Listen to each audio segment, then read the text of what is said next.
నమస్తే friends, welcome to my classes. నేను మీ దండ వెంకటరాములు. ఈ వీడియోలో మనం ఉస్మానియా యూనివర్సిటీకి సంబంధించి డిగ్రీ 2016 సంవత్సరం నుంచి 2020 సంవత్సరం మధ్యకాలంలో ఫెయిల్ అయినటువంటి వాళ్లకు Osmania university one time chance అవకాశం ఇస్తుంది.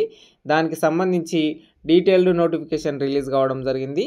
ఎగ్జామినేషన్స్ ఎప్పుడు ఉంటాయి, మరియు ఎగ్జామ్ ఫీజు ఎట్లా ఉంటుంది, మీరు ఎట్లా కట్టాలి, పెనల్ ఫీజు అనేటటువంటిది ఏంటి, మీకు ఏ సిలబస్ ఉంటుంది, ప్రతిదీ కూడా ఈ వీడియోలో ఎక్స్ప్లెయిన్ చేసుకుందాం.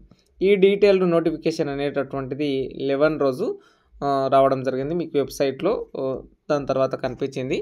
సో ఇక్కడ చూడండి, ఎవరైతే UG, CBCS, BA, BCom, BSc, BBA, BSW semesters 1 to 6 semester ఎవరైతే ఫెయిల్ అయినటువంటి వాళ్ళు అకాడమిక్ ఇయర్ ఒకసారి చెక్ చేసుకోండి. అకాడమిక్ ఇయర్ చూడండి, 2016, 17, 17, 18, 18, 19, 19, 20 ఈ బ్యాచ్లకు సంబంధించి ఎవరైతే ఫెయిల్ అయినటువంటి వాళ్ళు, అంటే ఇది 4 సంవత్సరాలకు సంబంధించినటువంటి వాళ్ళకి ఇచ్చింది. 16, 17 నుంచి 19, 20 వాళ్ళ వరకు ఇవ్వడం జరిగింది.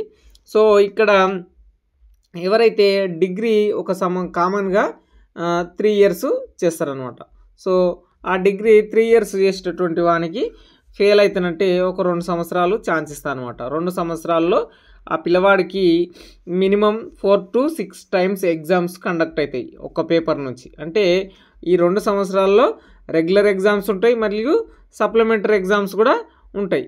With some times 2 for 6 exams ఉన్నప్పుడు వాళ్ళకు వన్ టైం ఛాన్స్లో కూడా అవకాశం వచ్చి ఒక 4 to 6 times రాసింటాడు ఒక పేపర్ని ఫెయిల్ అయ్యి. అప్పటికి ఫెయిల్ కానటువంటి వాళ్ళు ఏ కేటగిరీలోకి వస్తారంటే వన్ టైం ఛాన్స్లోకి వస్తారనమాట. సో లాస్ట్ ఇయర్ నోటిఫికేషన్ ఎట్లా ఉంటుందంటే 2000 సంవత్సరం నుంచి 2019 సంవత్సరం వరకు ఎవరైతే ఫెయిల్ అయినటువంటి వాళ్ళు ఉన్నారో వాళ్ళ వరకు ఇచ్చింది. ఇప్పుడు 2020 వరకు అవకాశం ఇస్తుందన్నమాట. సో అంటే 2021 నుంచి 2024 వరకు ఏదైతే 3 years డ్యూరేషన్లో అయిపోతుంది. అట్లాగే అంతకంటే ముందున్నటువంటి వాళ్ళకు ఇక్కడ ఒక సంవత్సరం, అక్కడ ఒక సంవత్సరం అవుతుంది కాబట్టి ఒక 2 years ఎక్స్ట్రా అవుతుంది. కాబట్టి 2020 లోపు ఉన్నటువంటి వాళ్ళకు ఇక్కడ మీరు గుర్తించండి, 2016 స్టార్టింగ్ నుంచి 2019, 20 బ్యాచ్ వాళ్ళు ఎవరంటే వీళ్ళందరూ సెమిస్టర్ల రూపంలో ఫెయిల్ అయినటువంటి వాళ్ళు అనమాట. సో 2016 సంవత్సరంలో మొట్టమొదటిసారి యూజీలో సిబిసిఎస్ ఏమి సెమిస్టర్స్ అనేటటువంటి ఇంట్రడ్యూస్ చేయడం జరిగిందనమాట. 3 yearsకి 6 సెమిస్టర్స్ అనేటటువంటివి ఇంట్రడ్యూస్ చేయడం జరిగింది. సో దీనికి సంబంధించి వన్ టైం ఛాన్స్ ఎప్పుడు ఎగ్జామ్స్ ఉండే అవకాశం ఉంది అంటే మంత్ ఆఫ్ జూన్, జూలైలో ఉండేటటువంటి అవకాశం ఉందన్నమాట. సో ఎవరైతే ఈ ఇయర్లలో ఫెయిల్ అయినటువంటి వాళ్ళు ఉన్నారో వాళ్లకు పర్ పేపర్కి 2000 రూపాయలు ఎక్స్ట్రా తీసుకుంటారు. ప్లస్ ఏదైతే ఆ సెమ్కు సంబంధించి అప్ టు 2 పేపర్స్ ఉన్నాయా, అప్ టు 3 పేపర్స్ ఉన్నాయా అని దాన్ని బట్టి ఎగ్జామ్ ఫీజు అనేటటువంటిది సమ్ అమౌంట్ ఉంటుంది. దాంతోపాటు ప్లస్ మెమో ఛార్జ్ అనేటటువంటిది కూడా ఉండడం జరుగుతుంది అనమాట. సో డీటెయిల్డ్గా చూద్దాం ఎప్పటి వరకు ఉంది అనేటటువంటిది. చూసినట్లయితే మే 19 తారీఖు వరకు వితౌట్ లేట్ ఫీజుతో ఉందన్నమాట. సో మే 22 నుంచి 29 వరకు విత్ లేట్ ఫీజ్ ప్లస్ 500తో కట్టుకుంటే మే 29 వరకు 2025 సంవత్సరంలో ఉన్నదన్నమాట. సో ఇక్కడ మీరు ఆల్రెడీ పెనల్ ఫీజు కడుతున్నారు, మరియు మెమో ఛార్జ్ కడుతున్నారు, మరియు ఎగ్జామ్ ఫీజు కడుతున్నారు. ఇప్పటికీ ఒక 2 పేపర్లు ఉంటే ఆ అబ్బాయికి ఎంత ఒక 4,000 to 5,000 అమౌంట్ అవుతుంది. సో మీరు అంత డబ్బులు వేస్ట్ అవుతున్నాయి కాబట్టి వితౌట్ లేట్ ఫీజుకు ముందే చూసుకోండి, విత్ లేట్ ఫీజు వైపు వెళ్ళకండి. సో ఇది రావాలని చెప్పి ఎన్నో ప్రయత్నాలు చేసినాం. నాకు కూడా చాలామంది సబ్స్క్రైబర్లు కామెంట్ చేయడం, దాని తర్వాత మీరు చూడండి ఒక 2 months 1 month బ్యాక్ కూడా నాకు కంటిన్యూస్గా ఒక 2-3 వీడియోస్ ఉన్నాయి. రాజేందర్ నాయక్ అని సార్ని కలవాలని చెప్పి, మరియు కొంతమంది విజయ్ కుమార్, నవీన్, ఎస్పెషల్లీ కార్తిక్, ఇటువంటి అబ్బాయిలు లెటర్స్ ఇచ్చిండ్రు అనమాట. సో నేను వాళ్ళకి ఈ పలానా డే వెళ్ళండి, వాళ్ళకి సంబంధించి హెల్ప్ చేయడం అనేటటువంటి ప్రాసెస్ ఎట్లా జరిగిందంటే లెటర్ రాయడం, ఆ లెటర్లను తీసుకెళ్ళి ఎగ్జామినేషన్ బ్రాంచ్లో రిక్వెస్ట్ చేయడం, ఒక 20-30 మంది కలిసి వెళ్ళడం, ఈ ప్రాసెస్లో ఇది వచ్చిందనమాట. సో ఈ పాయింట్ ఆఫ్ వ్యూలో ఈ వన్ టైం ఛాన్స్ వచ్చిందంటే మొత్తంగా కాదు, ఎంత కొంత కంట్రిబ్యూషన్ ఉంది. కాబట్టి మీ ఫ్రెండ్స్కి కూడా ఈ వీడియో షేర్ చేయండి, సబ్స్క్రైబ్ చేసుకోవడానికి ప్రయత్నం చేయండి.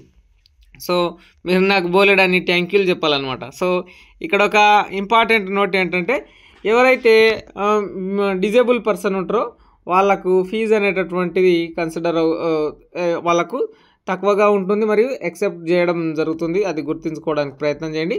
నెక్స్ట్ ఏఎస్ఎం ఏ సబ్జెక్టు ఎవరికి ఎన్ని అమౌంట్ ఉంది అనేటటువంటిది చూసినట్లయితే బీఏ బిఎస్డబ్ల్యూ వాళ్ళకు ఒక రకంగాను, బీకామ్ బీఎస్సీ వాళ్ళకు ఒక రకంగాను, బీబీఏ వాళ్ళకు ఒక రకంగాను ఉండి ప్లస్ ప్రతి ఒక్కరికి పెనల్ ఫీజు అనేది పర్ ఈచ్ పేపర్ బ్యాక్లాగ్కి 2000 రూపాయలు ప్లస్ ఏది ఎగ్జామినేషన్ ఫీజు ఉంటుంది, మెమో ఫీజు అనేటటువంటిది ఉండడం జరుగుతుంది అనమాట. సో పెనల్ ఫీజు అంటే ఏంటి, ఇక్కడ ఒక వ్యక్తి 2 పేపర్లు ఫెయిల్ అయ్యింది అనుకోండి, ఆయన 2 పేపర్లు ఫెయిల్ అయితే ఎగ్జామినేషన్ ఫీ 800 ప్లస్ 150 కడతాడు కదా, 950.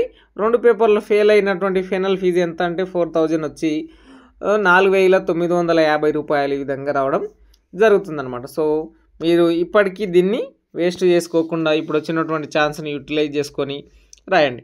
నెక్స్ట్ ఇయర్ మళ్ళీ వన్ టైం ఛాన్స్ వచ్చినప్పుడు 2016-17 బ్యాచ్ అనేటటువంటిది ఎగిరిపోతుంది. 17-18 కాడి నుంచి వన్ టైం ఛాన్స్ ఇచ్చే అవకాశం ఉంటుంది. ఇప్పుడు ఆ 2016-17 బ్యాచ్ వాళ్ళకు నుంచి ఉన్నటువంటి వాళ్ళు ఏమవుతారంటే వాళ్ళు వైడబ్ల్యూఎస్ ఇయర్ బేస్డ్ ఎగ్జాములు జరిగినప్పుడు ఇవ్వచ్చు, లేదా లక్కీగా ఛాన్స్ ఉంటుందంటే ఇస్తే మళ్ళీ కూడా ఇవ్వచ్చు. సో ఏదొచ్చినా కూడా తెలంగాణ గవర్నమెంట్ జాబ్ క్యాలెండర్ ప్రకారం ఉద్యోగాలు కూడా వస్తున్నాయి కాబట్టి మీరు వాటిని ప్రిపేర్ అవ్వాలంటే డిగ్రీ కంప్లీట్ కావాలి. సో డిగ్రీ కంప్లీట్ అయితేనే బయట తిరుగుతారు, డిగ్రీ అయిపోయిందిరా బయటే అని చెప్పి, లేదంటే ఇంత ఏజ్ వచ్చినా సరే కనీసం డిగ్రీ కూడా పాస్ కాలేడని చెప్పినటువంటి అపవాదం మీ మీద ఉంటుంది. సో ఇప్పటికైనా ప్రయత్నం చేయండి. ఉస్మానియా యూనివర్సిటీకి సంబంధించినటువంటి ఇంగ్లీష్ సిలబస్ అనేటటువంటిది కంప్లీట్గా మారింది మరియు తెలుగు సిలబస్ అనేటటువంటిది అట్లాగే ఉన్నాయి. కొన్ని లెసన్లు మారినాయి, శ్రీరంగ మహాత్మ్యం, ఇంకా కొన్ని రోడ్డు రోలర్, ఇటువంటి లెసన్లు అప్పుడు ఉన్నాయి ఇప్పుడు లేవు. సెమిస్టర్లను బట్టి చేంజ్గా ఉన్నాయి. వాటన్నిటికి సంబంధించి ఇప్పుడున్న సిలబస్ని ప్రిపేర్ అయినా సరే మీరు తెలుగు పాస్ అవుతారు. ఎందుకంటే సమ్ లెసన్స్ ఉన్నాయి, ఇంగ్లీష్ లెసన్స్ అనేటివి కంప్లీట్గా లేవు, వాటిని మళ్ళీ ప్రిపేర్ కావండి. ఎవరికైనా సెక్ ఎగ్జామ్స్ ఉన్నాయనుకోండి, వాళ్ళు ఇప్పుడున్న సిలబస్ని ఫాలో అయినా సరే మీకు పేపర్ అది ఉంటే మీరు ఇప్పుడున్న సిలబస్ని ప్రిపేర్ అయినా సరే సరిపోతుంది. ఇక బీఏ వాళ్ళు అయితేనంటే పొలిటికల్ సైన్స్, హిస్టరీ, ఎకనామిక్స్ ఇటువంటి టాపిక్లలో పెద్ద చేంజ్ అనేటటువంటిది ఏం రాలేదు. మీకు పేపర్ అనేటటువంటిది ఏది ఉంది అనేటటువంటిది చూడండి. ఇప్పుడు గ్లోబల్ పాలిటిక్స్ ఉందా, తెలంగాణ పాలిటిక్స్ ఉందా, ఇండియన్ పాలిటిక్స్, వెస్ట్రన్ థాట్ అని ఉందా, ఎట్లా ఉందో మీరు చెక్ చేసిన తర్వాత ప్రిపేర్ అవ్వడానికి ప్రయత్నం చేయండి. ఇది వన్ టైం ఛాన్స్ వాళ్ళకి సంబంధించి డీటెయిల్ నోటిఫికేషన్. ఇక ఎగ్జామినేషన్ అనేటటువంటిది మీకు జూన్-జూలైలో ఉండేటటువంటి అవకాశం ఉంది. సో వన్ టైం ఛాన్స్ వాళ్ళు యూటిలైజ్ చేసుకోవడానికి ప్రయత్నం చేయండి. సైనింగ్ అవుట్, నేను మీ దండ Venkataramulu. Please do subscribe my channel.